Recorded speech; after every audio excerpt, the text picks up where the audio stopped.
ಹೀಗೆ ಹೇಳಿದನು, ಎಲ್ಲ ಜ್ಞಾನಗಳಲ್ಲಿ ಅತ್ಯುತ್ತಮವಾದ ಈ ಜ್ಞಾನವನ್ನು ನಾನು ಮತ್ತೆ ನಿನಗೆ ಹೇಳುತ್ತೇನೆ.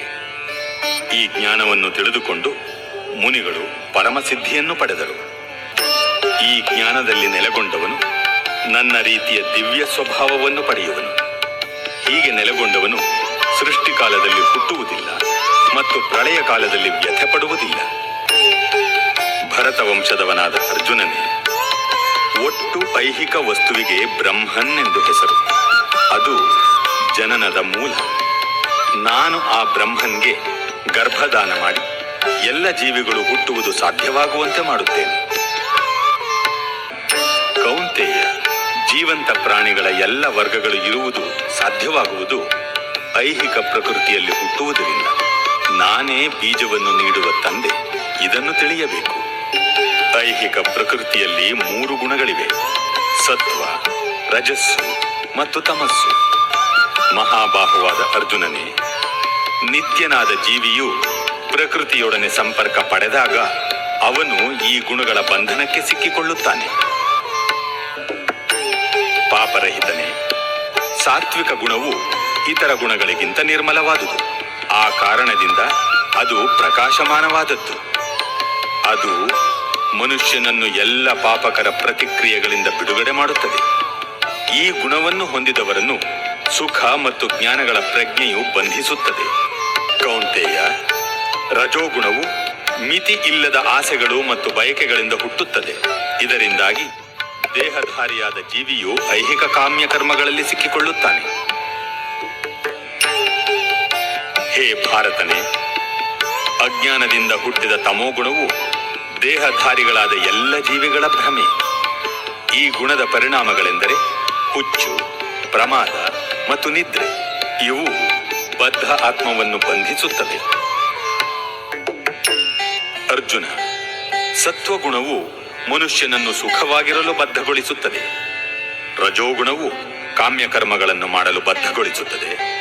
ತಮಸ್ಸು ಮನುಷ್ಯನ ಜ್ಞಾನವನ್ನು ಆವರಿಸಿ ಅವನನ್ನು ಹುಚ್ಚಿಗೆ ಬದ್ಧಗೊಳಿಸುತ್ತದೆ. ಭರತ ವಂಶಜನಾದ ಅರ್ಜುನನೇ, ಒಮ್ಮೊಮ್ಮೆ ಸತ್ವಗುಣವು ರಜೋಗುಣವನ್ನು ತಮೋಗುಣವನ್ನು ಸೋಲಿಸಿ ತಾನು ಪ್ರಬಲವಾಗುತ್ತದೆ. ಕೆಲವೊಮ್ಮೆ ರಜೋಗುಣವು ಸತ್ವ ಮತ್ತು ತಮೋಗುಣಗಳನ್ನು ಸೋಲಿಸುತ್ತದೆ. ಇನ್ನೂ ಕೆಲವು ಬಾರಿ ತಮೋಗುಣವು ಸತ್ವ ಮತ್ತು ರಜೋಗುಣಗಳನ್ನು ಸೋಲಿಸುತ್ತದೆ. ಈ ರೀತಿಯಾಗಿ ಮೇಲುಗೈಯಾಗಲು ಸದಾ ಸ್ಪರ್ಧೆ ಇರುತ್ತದೆ. ದೇಹದ ಎಲ್ಲ ದ್ವಾರಗಳನ್ನು ಜ್ಞಾನವು ಬೆಳಗಿದಾಗ ಸತ್ವಗುಣದ ಅಭಿವ್ಯಕ್ತಿಯನ್ನು ಅನುಭವಿಸಬಹುದು. ಹೇ ಭರತರ್ಷಭ, ರಜೋಗುಣವು ಹೆಚ್ಚಿದಾಗ ಅತಿಮೋಹ, ಫಲಾಪೇಕ್ಷೆ ಇರುವ ಕರ್ಮ, ಅಧಿಕ ಶ್ರಮ, ತಡೆಯಲಾಗದ ಬಯಕೆ ಮತ್ತು ಹಂಬಲ, ಈ ಲಕ್ಷಣಗಳು ಹೆಚ್ಚುತ್ತವೆ. ಕುರುನಂದನ, ತಮೋಗುಣವು ವೃದ್ಧಿಯಾದಾಗ ಕತ್ತಲು, ಜಡತ್ವ, ಹುಚ್ಚು ಮತ್ತು ಭ್ರಾಂತಿಗಳು ಕಾಣಿಸಿಕೊಳ್ಳುತ್ತವೆ. ಸತ್ವಗುಣದಲ್ಲಿ ಮನುಷ್ಯನು ಸತ್ತರೆ ಅವನು ಮಹರ್ಷಿಗಳ ಪರಿಶುದ್ಧವಾದ ಉನ್ನತ ಲೋಕಗಳನ್ನು ತಲುಪುತ್ತಾನೆ. ರಜೋಗುಣದಲ್ಲಿ ಮರಣ ಹೊಂದುವ ಮನುಷ್ಯನು ಫಲಾಪೇಕ್ಷೆ ಇರುವ ಕರ್ಮಗಳಲ್ಲಿ ತೊಡಗಿರುವವರ ಮಧ್ಯೆ ಹುಟ್ಟುತ್ತಾನೆ. ತಮೋಗುಣದಲ್ಲಿ ಮನುಷ್ಯನು ಸತ್ತರೆ ಪ್ರಾಣಿ ವರ್ಗದಲ್ಲಿ ಹುಟ್ಟುತ್ತಾನೆ. ಸುಕೃತದ ಫಲ ಪರಿಶುದ್ಧವಾದದ್ದು, ಅದು ಸಾತ್ವಿಕ ಎಂದು ಹೇಳುತ್ತಾರೆ. ಆದರೆ ರಜೋಗುಣದಲ್ಲಿ ಮಾಡಿದ ಕೆಲಸದಿಂದ ದುಃಖವೂ ಬರುತ್ತದೆ. ತಮೋಗುಣದಲ್ಲಿ ಮಾಡಿದ ಕೆಲಸದಿಂದ ಅಜ್ಞಾನವೂ ಬರುತ್ತದೆ. ಸತ್ವಗುಣದಿಂದ ನಿಜವಾದ ಜ್ಞಾನವೂ ಬೆಳೆಯುತ್ತದೆ. ರಜೋಗುಣದಿಂದ ಲೋಭವೂ ಬೆಳೆಯುತ್ತದೆ. ತಮೋಗುಣದಿಂದ ಅಜ್ಞಾನ, ಬಹುಮೂರ್ಖತನ, ಹುಚ್ಚು ಮತ್ತು ಭ್ರಾಂತಿಗಳು ಬೆಳೆಯುತ್ತವೆ. ಸತ್ವಗುಣದಲ್ಲಿರುವವರು ಕ್ರಮೇಣ ಊರ್ಧ್ವಲೋಕಗಳಿಗೆ ಏರಿ ಹೋಗುವರು. ರಜೋಗುಣದಲ್ಲಿರುವವರು ಭೂಲೋಕದಲ್ಲಿ ವಾಸ ಮಾಡುವರು. ಅಸಹ್ಯಕರವಾದ ತಾಮಸ ಗುಣದಲ್ಲಿರುವವರು ನರಕಲೋಕಗಳಿಗೆ ಇಳಿಯುವರು.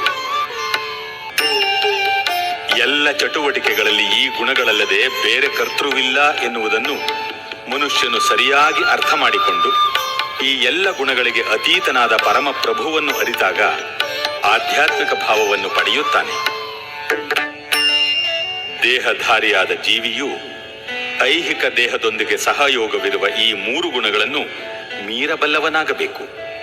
ಆಗ ಅವನು ಹುಟ್ಟು, ಸಾವು ಮುಪ್ಪು ಮತ್ತು ಅವುಗಳ ದುಃಖಗಳಿಂದ ಬಿಡುಗಡೆ ಹೊಂದಿ ಈ ಜನ್ಮದಲ್ಲಿಯೇ ಅಮೃತವನ್ನು ಸವಿಯುತ್ತಾನೆ. ಅರ್ಜುನನು ಪ್ರಶ್ನಿಸಿದನು, ಪ್ರಿಯ ಪ್ರಭುವೇ, ಈ ಗುಣತ್ರಯಗಳನ್ನು ಮೀರಿದವನ ಲಕ್ಷಣಗಳು ಯಾವುವು?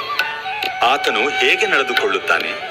ಅವನು ಹೇಗೆ ಪ್ರಕೃತಿ ಗುಣಗಳನ್ನು ಮೀರುತ್ತಾನೆ?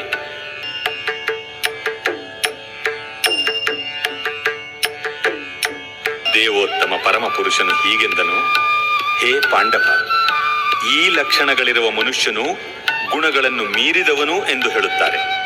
ಅವನು ಬೆಳಕು, ಪ್ರವೃತ್ತಿ ಮತ್ತು ಮೋಹಗಳು ಇದ್ದಾಗ ಅವನ್ನು ದ್ವೇಷಿಸುವುದಿಲ್ಲ. ಅವು ಮರೆಯಾದಾಗ ಅವುಗಳನ್ನು ಬಯಸುವುದಿಲ್ಲ. ಅವನು ಐಹಿಕ ಗುಣಗಳ ಈ ಎಲ್ಲ ಪ್ರತಿಕ್ರಿಯೆಗಳ ಉದ್ದಕ್ಕೂ ನಿಶ್ಚಲವಾಗಿ ಮತ್ತು ನಿರಾತಂಕವಾಗಿ ಇರುತ್ತಾನೆ.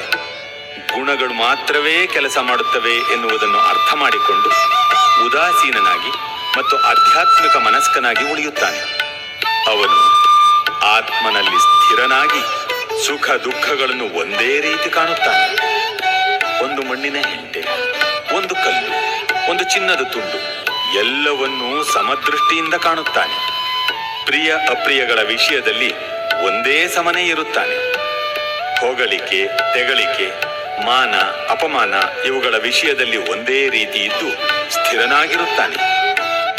ಮಿತ್ರ ಶತ್ರುಗಳ ವಿಷಯದಲ್ಲಿ ಒಂದೇ ರೀತಿ ನಡೆದುಕೊಳ್ಳುತ್ತಾನೆ ಮತ್ತು ಎಲ್ಲ ಐಹಿಕ ಚಟುವಟಿಕೆಗಳನ್ನು ಪರಿತ್ಯಜಿಸಿರುತ್ತಾನೆ. ಎಲ್ಲ ಸನ್ನಿವೇಶಗಳಲ್ಲಿಯೂ ಲೋಪ ಮಾಡದೆ ಸಂಪೂರ್ಣ ಭಕ್ತಿ ಸೇವೆಯಲ್ಲಿ ನಿರತನಾದವನು ಕೂಡಲೇ ಐಹಿಕ ಪ್ರಕೃತಿ ಗುಣಗಳನ್ನು ಮೀರುತ್ತಾನೆ. ಹೀಗೆ ಬ್ರಹ್ಮನ್ ಹಂತಕ್ಕೆ ಬರುತ್ತಾನೆ. ನಿರಾಕಾರ ಬ್ರಹ್ಮನಿಗೆ ಮೃತ್ಯುವಿಲ್ಲ. ಅವನು ಅವಿನಾಶಿ, ಶಾಶ್ವತ. ಪರಮ ಸುಖವೇ ಅದರ ಸಹಜ ಸ್ಥಿತಿ. ನಾನು ಈ ನಿರಾಕಾರ ಬ್ರಹ್ಮನಿಗೆ ಆಧಾರ.